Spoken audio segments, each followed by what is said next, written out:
We now cross over to Sarova Pan-Africa Hotel, where leaders from the Arid and Semi-Arid Lands, led by Cabinet Secretary of National Treasury and Planning, Okuriatani, is addressing matters regarding the declaration of drought in ASAL as a national disaster by President Uhuru Kenyatta. Let's listen in as CS Yetani is speaking.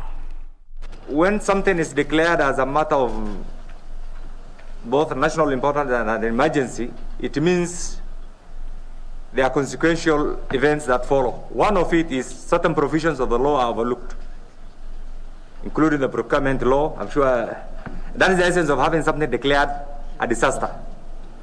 And with this now, it means it becomes easy to mobilize resources from government, from donors, put them in one basket, and ensure that those families or regions or communities who are affected get this assistance in the shortest time possible.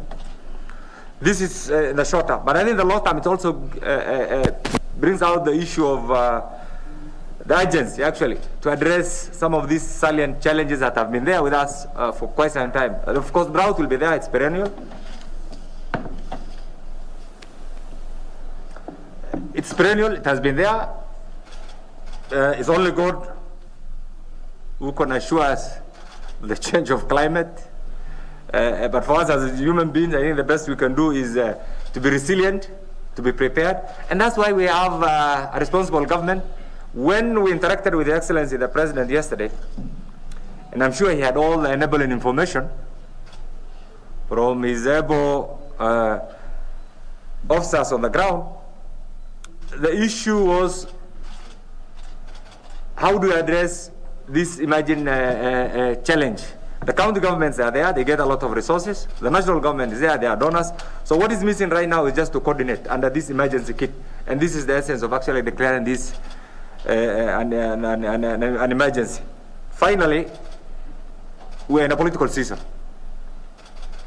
You see us here as representative from the ASAL communities.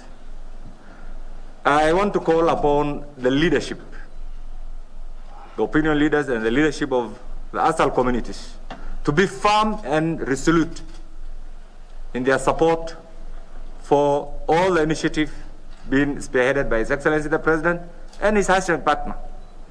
That is, and of course, our OCA, the good friend who has just read the statement, is a member of KANU, and KANU is a member of the Jubilee Coalition. This is something that you will read. So this is the political season, so don't be surprised. Why do you see all of us here? It's because, one, we have a common problem. A common problem is we share the same environmental challenges. Two, because it's a political season, we think collectively we can come together and chart a new path. And that's why we are calling ourselves UPIA. UPIA doesn't mean that we are just bringing something out of the blue. It means we have collected our ideas together, collected the same, synthesized, and what we are disseminating right now. Well, those leaders are from the Arid and Semi-Arid Lands deliberating matters of drought.